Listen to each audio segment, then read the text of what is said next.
Hello everyone, welcome to your YouTube channel it's Keshav learners. तो आज के इस वीडियो में हम पढ़ने वाले हैं अपना chapter number 5 of class 7th geography. और जियोग्राफी की बुक का नाम है आर एनवायरनमेंट। तो देखो, जैसे कि हमने क्लास 6 की एनसीईआरटी कंप्लीट कर ली थी, अब हमने 7th की एनसीईआरटी जो है वो स्टार्ट कर रखी थी। तो उसके अंदर जो है हमने अपने 4 चैप्टर्स कवर कर लिए थे with question answers with its NCERT solutions. तो आज हम करने वाले हैं अपना चैप्टर नंबर 5 की शुरुआत। ठीक है, तो प्लीज़ चैनल को सब्सक्राइब कर दीजिएगा और वीडियो को लाइक करना मत भूलिएगा।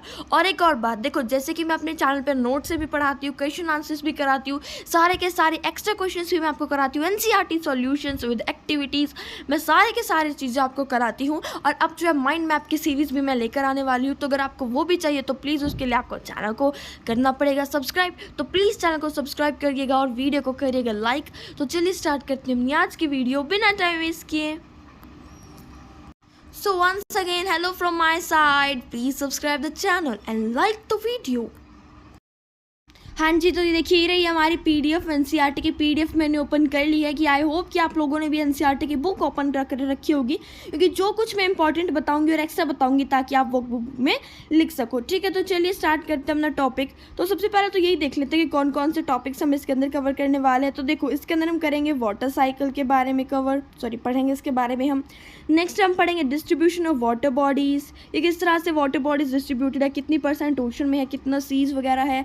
नेक्स्ट हम पढ़ेंगे ओशन सर्कुलेशन। नेक्स्ट है हमारे पास टाइड्स, उसके बाद ओशन करंट्स। ये 4-5 टॉपिक है जो हम इस चैप्टर के अंदर कवर करने वाले हैं। तो चलिए स्टार्ट करते हैं बिना टाइम वेस्ट करें। तो सबसे पहले देखो मैं क्या कहा गया, when you think of water what images come to your mind. You think of rivers, the waterfalls and the pitter of raindrops in your taps. ठीक है, अब देखो, where does the water go. ठीक है, ये आपको एक activity दी गई है। आपके चैप्टर की स्टार्टिंग एक आपसे एक सवाल के साथ की गई है कि जब भी आप पानी के बारे में सोचते हो, ठीक है, जैसे कि आपको मैंने कहा कि चलो सोचो, आप पानी के बारे में आपको सोचना है, तो आपके दिमाग में कैसी इमेजेस आएंगी कि या तो टैप आएगी, ठीक है, या फिर आपके दिमाग में तो आपके मन में क्या आएंगी, टैप्स वगैरह आएंगी, ओशन सीज, इस तरह से आएंगी। ठीक है, तो अब देखो, जैसे कि और तीसरी बात क्या आएगी कि रेन हो रही है, रेन ड्रॉप्स आ रही। ठीक है, रेन ड्रॉप्स आपके एक इमेज आपके दिमाग में एक आएगी। तो अब देखो, वो जो रेन ड्रॉप्स है, जो वो टैप से जो पानी जा रहा है, वो कह रहे हैं कि वो पानी जा कहाँ रहा है सारा का सारा। ठीक है, अब जैसे कि ये कह रहे हैं कि देखो, children love to float paper boats and rain puddles, by noon the puddles vanish, where does the water go. अब देखो क्या कह रही है ये कि जैसे कि हम टैप चला देते हैं और नीचे क्या करते हैं, हम किश्ती वगैरह बना के तैराते हैं उन्हें। ठीक है, और जैसे बारिश हुई होती है तो हम उसमें बारिश में उसे चलाते हैं। बट हम जैसे देखते हैं कि मान लो सुबह बारिश खत्म होगी और दोपहर तक क्या होता है, वो सारा का सारा पानी बिल्कुल सूख जाता है। तो वो कह रहे हैं कि वो सारा का सारा पानी जो है वो कहाँ पर जाता है। तो उस प्रोसेस के बारे में आज हम पढ़ने वाले हैं। तो देखो, जो सन की हीट होती है वो क्या करती है, वो इवेपोरेशन जो है वो कॉज करती है वाटर के अंदर। क्या करती है, देखो, सन की हीट इवेपोरेशन कॉज करती है। अब इवेपोरेशन क्या है वो हमें यहाँ पर पढ़ना है।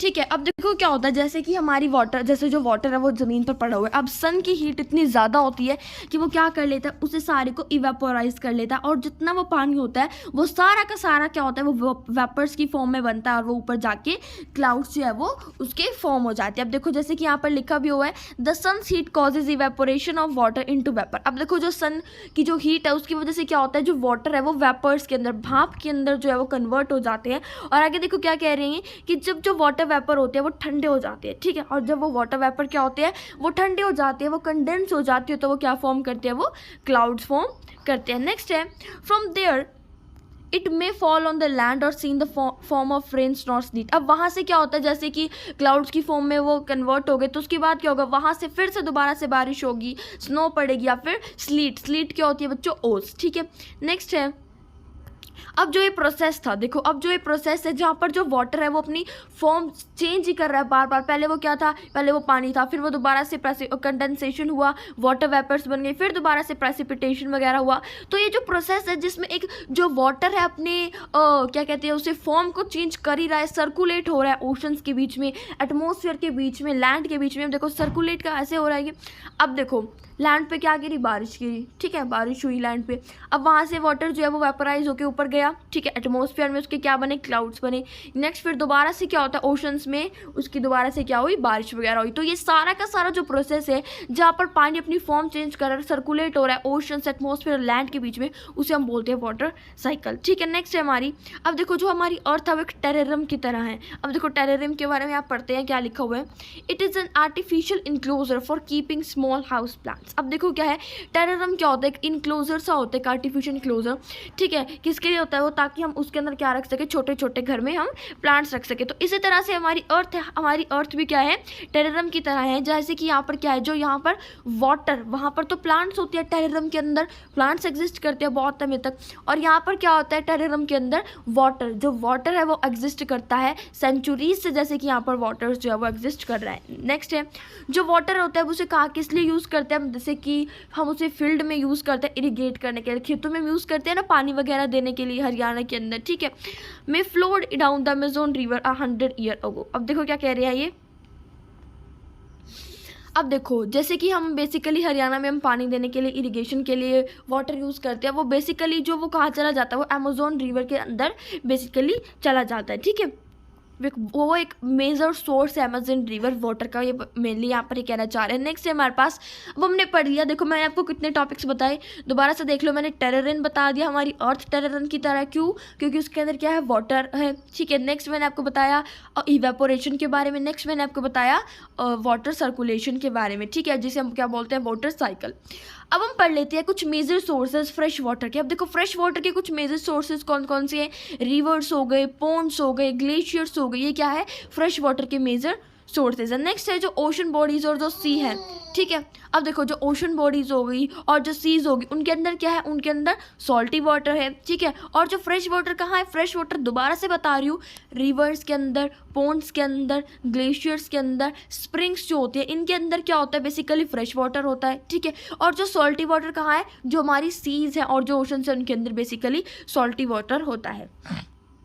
नेक्स्ट है the water of the ocean. अब देखो जो ओशन का पानी होता है वो क्या होता है, बेसिकली खारा पानी होता है, सॉल्टी पानी जो है वहाँ का होता है। क्यों होता है, अब देखो उसका खारा पानी, क्योंकि इसके अंदर क्या होता है, बेसिकली ज़्यादा डिज़ोल्व्ड सॉल्ट का होता है, ठीक है। देखो तो क्यों होता है, जो ओशन का पानी होता है वो खारा, वो नमक वाला पानी क्यों होता है, क्योंकि उसके अंदर जो है जो डिज़ोल्व्ड सॉल्ट होता है उसका अमाउंट जो है बहुत ज़्यादा होता है। डिज़ोल्व्ड सॉल्ट क्या, सॉल्ट क्या होता है, घुला हुआ नमक, ठीक है।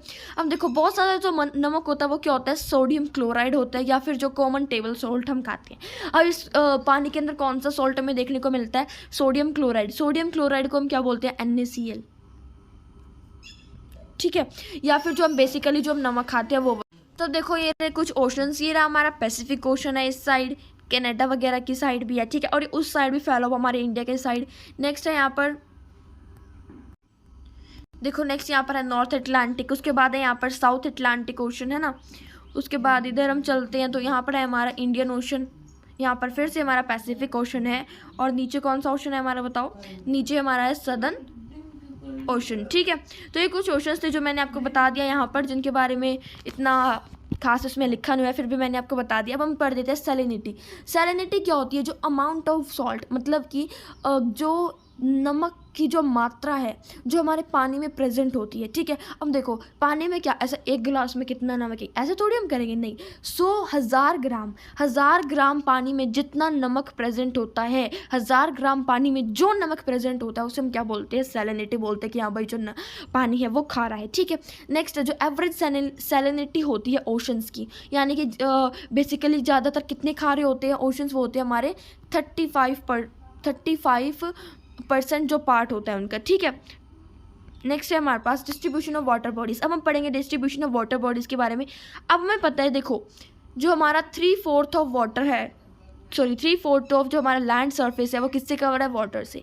यानी कि हमारे जो अर्थ है उस पर 3/4 पानी है, यानी कि 71%, अबाउट 71% हमारी अर्थ जो है उस पर क्या है, पानी है, ठीक है। अब हमें पता करना है कि पानी हम तक अवेलेबल कैसे होता है, यानी कि कितनी मात्रा में पानी कहाँ पर प्रेजेंट है, वो हम यहाँ पर देखेंगे। तो देखो ओशंस के अंदर 97.3% पानी प्रेजेंट है, ठीक है। ओशन के अंदर कितना पानी है? 97.3%, और वो कैसा है? वो सारा का सारा सेलाइन वाटर है। नेक्स्ट है हमारे पास आइस कैप्स। आइस कैप्स क्या होती है? यानी कि जो बर्फ़ जमी हुई होती है, ठीक है, वो उसमें हमारे पास कितना प्रेजेंट है? 0.2, ठीक है। देखो 0.2 कितना कम प्रेजेंट है, और देखो ओशंस में सेलाइन वाटर कितना है? 97.3। वाह। नेक्स्ट है हमारे पास ग्राउंड वाटर। ग्राउंड वाटर कितना है हमारे पास? 0.68%। नेक्स्ट है फ्रेश वाटर लेक्स, हमारे पास कितनी है? 0.009%। नेक्स्ट हमारे पास है लेक्स वगैरह के अंदर, सीज वगैरह के अंदर कितना है? 0.009%। एटमॉस्फेयर के अंदर है 0.0019%, और रिवर्स के अंदर है 0.0001%। तो बेसिकली सैलाइन वाटर हमारा है 97.3%। अगर मैं बात करूँ फ्रेश वाटर की, तो हमारा फ्रेश वाटर सिर्फ हमारे पास कितना प्रेजेंट है? 3% जो है हमारे पास फ्रेश वाटर बेसिकली प्रेजेंट है, ठीक है। और जिसका जो डिस्ट्रीब्यूशन है यहाँ पर दिया भी हुआ है। अब यहाँ पर देखो क्या दिखा गया, जो डेड सी है, डेड सी कहाँ पर बच्चों? इजराइल के अंदर डेड सी है। वहाँ पर क्या है? सैलिनिटी कितने पानी में है? 340 ग्राम पानी में, ठीक है। 340 ग्राम पर लीटर ऑफ वाटर, ठीक है। इतनी सैलिनिटी वहाँ पर। अब देखो 340 ग्राम नमक कितने उसमें? 1 लीटर पानी में। वाह, कितना मतलब देखो वहाँ पर नमक प्रेजेंट है ना। तो नेक्स्ट है देखो वाटर जो है, अब ये क्या कह रहे हैं कि जो वाटर है वो हमारे सर्वाइवल के लिए, हम सबको पता है, बहुत ज़्यादा एसेंशियल है। क्योंकि जो नमक है वो खाली हमारी प्यास को नहीं बुझाता, बल्कि बहुत एक प्रीशियस रिसोर्स है वाटर, जिसे हम बहुत ज़्यादा अलग अलग चीज़ों में यूज़ करते हैं। नेक्स्ट है हमारे पास ओशन सर्कुलेशन। नेक्स्ट टॉपिक रह गया हमारा एक लास्ट, इसके अंदर कुछ आगे हम पढ़ेंगे। देखो अब देखो ये क्या कह रहे हैं, There is something magical about walking bare feet on the seashore. The wet sand on the beach, the cool breeze, the seabirds, the smell of the salt in the air and music of the bees. Everything is so fascinating. अब ये देखो क्या कह रही है, जैसे कि तुम कभी बीच पे गए हो, ठीक है, तो या फिर तुम वहाँ पर सी शोर जो होता है, सी शोर क्या होता है? ये रहा देखो सी शोर, यहाँ पर तुम घूमे हो, ठीक है। यहाँ की जो ठंडी ठंडी हवाएं हैं, जो बर्ड्स हैं वहाँ की, जो स्मेल है सॉल्ट की, और जो म्यूज़िक है वेव्स का, उसकी बात यहाँ पर, ठीक है। अगर तुम यहाँ पर गए और तुमने यहाँ की जो सारी चीज़ों को अच्छे से महसूस किया हो, ठीक है, तो जो यहाँ पर जो मोमेंट्स होती हैं ओशन के पास, ठीक है, ये तुमने क्या देखी हो अगर, ठीक है, तो इसकी बात यहाँ पर की है कि तुमने ये वैसे देखी ही होंगी। वैसे उस टाइम आपको इतना, वैसे चैप्टर पढ़ने से पहले आपको इतना ज्ञान नहीं होगा, ठीक है। तो इस चैप्टर के अंदर बेसिकली हम वो पढ़ेंगे कि 3 कैटेगरीज के अंदर जो है इन मोमेंट्स को जो है ब्रॉडली डिफ्रेंशिएट किया गया है। वो कौन कौन सी है? Waves, tides and currents. तो 3 मूवमेंट्स के बारे में हम पढ़ेंगे, जो ओशन की 3 मूवमेंट्स होती है basically, waves, tides and currents. In 3 movements के बारे में हम यहाँ पर पढ़ने वाले हैं, ठीक है। तो 2 मिनट का देख लेते हैं एक बार। ये रही हमारी वेव्स, सुनामीज़ हैं, यहाँ पर टाइड्स हैं, ठीक है, इनके बारे में हम पढ़ेंगे। तो देखो बेसिकली हम 3 टॉपिक्स के बारे में पढ़ेंगे, वेव्स, उसके बाद हमारे पास टाइड्स, और तीसरा है हमारे पास करंट्स, ठीक है। तो चलिए स्टार्ट करते हैं अपनी वेव से। इसका जो ये टॉपिक है आपको एग्जांपल से बताया गया स्टार्ट करके, ठीक है। तो देखो ये क्या कह रहे हैं कि जैसे हम खेलते हैं, ये क्या कह रहे हैं कि जैसे हम खेलते हैं, तुम बीच में तुम कभी खेले हो अगर, ठीक है, और जब तुम बॉल जो है वहाँ पर बीच पर फेंकते हो, और वो जब बॉल दोबारा से तुम्हारे पास आ जाती है, ठीक है, जैसे तुमने पानी में बॉल को फेंका और वो दोबारा से बॉल जो है वो तुम्हारे पास आके गिरती है, ठीक है, तो वो क्या है, वो कितना अच्छा प्रोसेस लगता है, ठीक है ना। तो मतलब उसे देख के बच्चे बहुत ज़्यादा खुश होते हैं कि वाह, मैंने तो बीच में फेंकी थी बॉल और फिर वो दोबारा से मेरे पास आ गई है, ठीक है। तो ये जो प्रोसेस होता है ये बेसिकली वेव्स ही होती हैं, ठीक है। वेव्स क्या होती है? जब वाटर जो है वो सरफेस पे, मतलब जो ओशन का सरफेस है उस पर राइज करता है और फिर दोबारा से अल्टरनेटिवली फॉल हो जाता है। यानी कि देखो ऐसे होता है कुछ, ये रही हमारी वेव्स, यहाँ से कुछ ऐसे तुमने बॉल फेंकी यहाँ पर, और यहाँ पर तुम्हारी ये फिर ऊपर से जो ये ओशन के जो सरफेस है, यहाँ पर जो पानी है वो राइज किया और वो पीछे आकर गिर गई, ठीक है जी। तो देखो मैंने क्या बताया कि वेव्स क्या होती है, जब पानी जो है वो ओशन के सरफेस जो है उस पर जो पानी है वो राइज होता है फिर दोबारा से फॉल हो जाता है, उसे हम क्या बोलते हैं? वेव्स। तो देखो ये रही वेव्स आपको दिखाई गई है, जैसे तुमने यहाँ पर बॉल फेंकी, यहाँ पर तुम्हारी बॉल आ गई और दोबारा से पानी उठा वापस गया और यहाँ से तुम्हारी बॉल भी वापस चली गई। अब देखो ये क्या कह रहे हैं कि वेव्स जो होती है वो तब फॉर्म होती है जब wind scrape across the ocean surface, the stronger the wind blows the bigger the waves की। अब वेव्स किस तरह होती है? जब जो है ओशंस पे जो है हवा चलती है, विंड चलती है, तो उसकी वजह से जो वेव्स है वो आती हैं, और जितनी ज़्यादा स्ट्रॉन्ग विंड चलेगी उतनी ज़्यादा स्ट्रॉन्ग वेव्स जो है वहाँ पर आएंगी। अब देखो ये कह रहे हैं कि जब ज़्यादा स्ट्रॉम होती है, जब बहुत ज़्यादा एक स्ट्रॉम होती है, तो जो विंड्स हैं, ठीक है, जब आंधी वगैरह आई होती है तो उस समय जो हवा है वो क्या चलती है, बहुत ज़्यादा स्पीड पे चलती है, जिसकी वजह से बहुत बड़े बड़ी वेव्स जो है वो आती हैं, ठीक है, जिसकी वजह से क्या होता है, बहुत सारी डिस्ट्रक्शन भी होती है। और इस वजह से क्या होता है, जो टाइडल वेव है उसका जो है इमर्जेंस होता है, टाइडल वेव, ठीक है, जो बहुत बड़ी वेव होती है उसे हम बोलते हैं सुनामी, ठीक है। ये 15 मीटर तक की हाइट होती है इसकी बेसिकली, और जो लार्जेस्ट सुनामी आज तक मेज़र करी गई है वो हमारी 150 मीटर हाइट। देखो बेसिकली 15 मीटर तक की इसकी हाइट होती है, ठीक है, और जो लार्जेस्ट सुनामी मेज़र करी गई है आप सोच के देखो, 150 मीटर हाइट थी वो सुनामी जो बेसिकली मेज़र की गई थी, जो लार्जेस्ट सुनामी थी पूरे वर्ल्ड में आई थी, ठीक है। और जो सुनामी सही एक प्लेस से दूसरे प्लेस पे 700 किलोमीटर प्रति घंटा, यानी कि 1 घंटे में वो 700 किलोमीटर का एरिया कवर कर ली थी। तो देखो कितनी स्पीड पर वो चलती होंगी। और जो सुनामी है 2004 में आई थी, जो कोस्टल एरियाज है इंडिया के, ठीक है, जैसे हो गया हमारे अंडमान और निकोबार आइलैंड आई थी, यहाँ पर आई थी, तो इसने बहुत ज़्यादा जो डिस्ट्रक्शन है वहाँ पर किया था। देखो जैसे आप देख सकते हो सुनामी आई थी 2004 के अंदर, ठीक है, तमिलनाडु वगैरह वाली साइड पे, और जो हमारी ये है हमारा अंडमान और निकोबार आइलैंड, यहाँ पर वो आई थी। यहाँ से बहुत ज़्यादा जो है यहाँ पर डिस्ट्रक्शन हुआ था बेसिकली, यहाँ पर बताएगा। और यहाँ पर जो इंदिरा पॉइंट था, एक यहाँ पर क्या था, देखो यहाँ पर लिखा हुआ था इंदिरा पॉइंट जो था अंडमान और निकोबार आइलैंड के अंदर, जो कि सदर्न मोस्ट पॉइंट था, यानी कि साउथ में सबसे लास्ट पॉइंट था वो इंडिया का, ठीक है। तो वहाँ पर जो पॉइंट था जिसे हम बोलते थे इंदिरा पॉइंट, जो अंडमान और निकोबार आइलैंड के अंदर था बेसिकली, वो पूरी तरह से डूब चुका था, सबमर्ज हो चुका था, और बहुत ज़्यादा डिस्ट्रक्शन, बहुत ज़्यादा यहाँ पर लोग वगैरह भी मरे थे। देखो 10,000 लोगों की यहाँ पर मौत भी हुई थी, ठीक है। तो आया समझ में आपको, जो मैंने आपको बताया सुनामी वगैरह के बारे में, ये एक एग्जाम्पल दिया गया है आपको यहाँ पर, ठीक है, जो मैंने आपको बता दिया, जो इंपॉर्टेंट था मैंने आपको यहाँ पर सारा का सारा बता दिए। तो हम पढ़ेंगे टाइड्स के बारे में। हम देखो टाइड्स क्या होता है, the rhythmic rise and fall of ocean water twice in a day is called a Tide.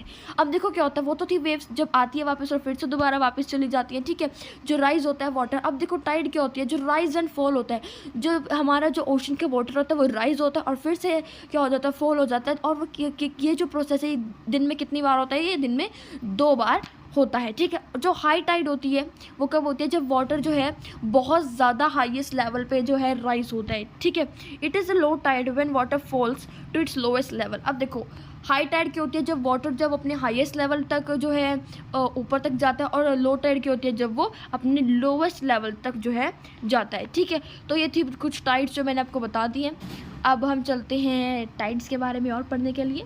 तो देखो the strong gravitational pull exerted by the sun and the moon on the earth surface causes the tides. अब देखो क्या कह रही है ये देखो कितना इंटरेस्टिंग है कि जो ग्रेविटेशनल पुल, जो सन और मून के द्वारा जो ग्रेविटेशनल पुल लगाया जाता है, ठीक है, अर्थ के सरफेस पे। अब देखो जो ये मून है और ये सन है, अब जो ये ग्रेविटेशनल फोर्स जो है ये अर्थ के सरफेस पे जो ये ग्रेविटेशनल फोर्स लगाते हैं, इसकी वजह से क्या होती है, टाइड्स जो है वो आती हैं।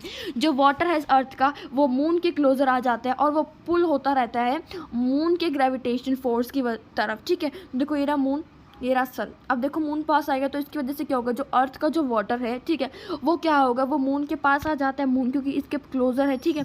तो उसकी वजह से क्या होता है, जो मून है वो उसके पास आ गया। अब इसकी वजह से क्या होगा, जो मून का ग्रेविटेशनल फोर्स है वो उसे अपनी तरफ इन्फ्लुएंस करेगा वाटर को, और जिसकी वजह से क्या होती है, हाई टाइड जो है वो आती है। नेक्स्ट है जिस दिन फुल मून होता है या फिर न्यू मून होता है, या फिर जो sun moon and the earth are in the same line.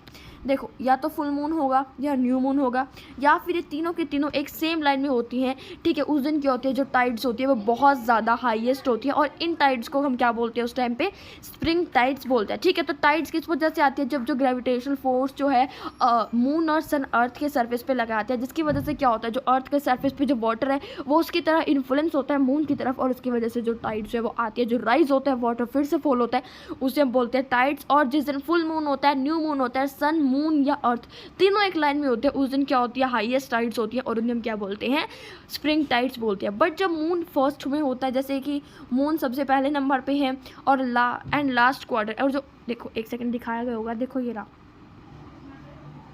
दिख गया, ये रहा।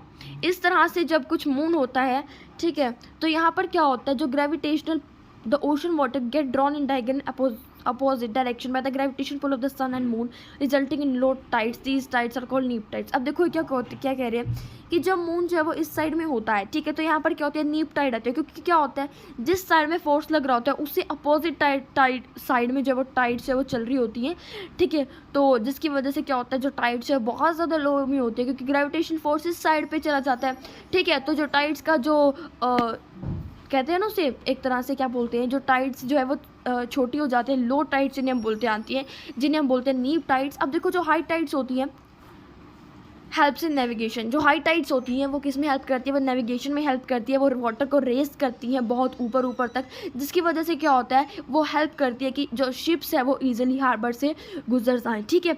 और जो हाई टाइड्स है उनमें फिशिंग के लिए भी बहुत ज़्यादा हेल्पफुल होती है वो। उसके बाद जो फ़िश है वो बहुत ज़्यादा क्लोज आ जाती है शोर के, यानी कि जो किनारे के बहुत ज़्यादा पास आ जाती है फ़िश जब हाई टाइड होती है, ठीक है।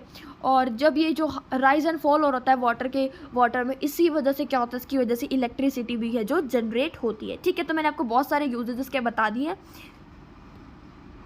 ठीक है। तो देखो मैंने आपको टाइड्स के बारे में बता दिया, वेव्स के बारे में बता दिया, हमारे पास रहता है ओशन करंट्स, लास्ट टॉपिक है। तो देखो ओशन करंट्स जो होता है, एक सेकेंड, हाँ जी, तो देखो वाटर का ओशन करंट्स क्या होता है, जो वाटर जो फ्लो कर रहा होता है। अब देखो जो ओशन के सरफेस पे जो वाटर फ्लो कर रहा है डेफिनेट डायरेक्शंस के अंदर, उन्हें हम क्या बोलते हैं, ओशन करंट्स बोलते हैं। अब देखो जो ओशन करंट्स होती है वो ठंडी भी हो सकती है और वार्म भी गर्म भी हो सकती है और ठंडी भी हो सकती है। और जो गर्म जो ओशन करंट्स होती है वो इक्वेटर से, यानी कि जो हमारा इक्वेटर है यहाँ से ओरिजिनेट होती है और पोल की तरफ जाती है। क्यों होती है वो ओरिजिनेट इक्वेटर पे, क्योंकि यहाँ पर जो है सन की रेज सीधी पड़ती है, यहाँ पर बहुत ज़्यादा गर्मी होती है। तो जो वार्म ओशन करंट्स है वो इक्वेटर से पोल की तरफ जाती है, और जो कोल्ड ओशन करंट्स है वो क्या करती हैं, वो पोलर रीजन से इक्वेटर की तरफ आती है, ठीक है। तो देखो जो सबसे कोल्ड करंट कौन सी है, लैब्राडोर ओशन करंट। जो लैब्राडोर ओशन करंट है, यहाँ पर लैब्राडोर कुत्ते का नाम नहीं है, यहाँ पर ओशन करंट का नाम है, ठीक है। तो ये क्या होती है, कोल्ड करंट होती है, सबसे ज़्यादा कोल्ड करंट जिसका नाम है कोल्ड करंट का लैब्राडोर ओशन करंट। और जो वार्म करंट होती है उसे हम बोलते हैं, जो वार्म करंट है वो कौन सी है, गल्फ स्ट्रीम, ठीक है। तो जो लैब्राडोर ओशन करंट है वो हमारी कोल्ड करंट है। नेक्स्ट जो गल्फ स्ट्रीम है हमारी वो है वार्म करंट। जो ओशन करंट है वो इन्फ्लुएंस करता है उस एरिया का टेम्परेचर, क्योंकि अगर वहाँ पर गर्म ओशन करंट्स होंगी तो वहाँ पर गर्मी ज़्यादा होगी, ठंडी ओशन करंट्स होंगी तो वहाँ पर ठंड ज़्यादा होगी, ठीक है। यहाँ पर एक पॉइंट है, अब देखो क्या कह रहे हैं कि जहाँ पर जो है ठंडी और गर्म दोनों ओशन करंट्स मीट करती है, वहाँ पर क्या होती है, फिशिंग के लिए बहुत ज़्यादा अच्छा कोस्ट माना जाता है वो। जैसे कि इसके लिए कुछ एग्जांपल्स भी दी गई हैं, जापान और जो ईस्टर्न कोस्ट और नॉर्थ अमेरिका के कोस्ट के बहुत अच्छे एग्जाम्पल हैं। और क्या होता है, जब ठंडी और गर्म जो ओशन करंट्स है वो आपस में मिलती है तो इनकी वजह से सुनामीज़ वगैरह भी आती हैं, ठीक है। और क्या होता है, इनकी वजह से वहाँ पर फोगी वेदर बहुत ज़्यादा हो जाता है, जो कि नेविगेशन के लिए बहुत ज़्यादा डिफिकल्टी वहाँ पर होती है, ठीक है। तो देखो मैंने आपको सारा का सारा जो चैप्टर है वो बहुत अच्छे से समझा दी, आई होप कि आपको समझ आया होगा। नेक्स्ट वीडियो में हम करेंगे इसके question answers, NCERT solutions and mind maps. तब तक के लिए stay tuned with the channel and don't forget to like the video and subscribe the channel. So thank you and have a nice day.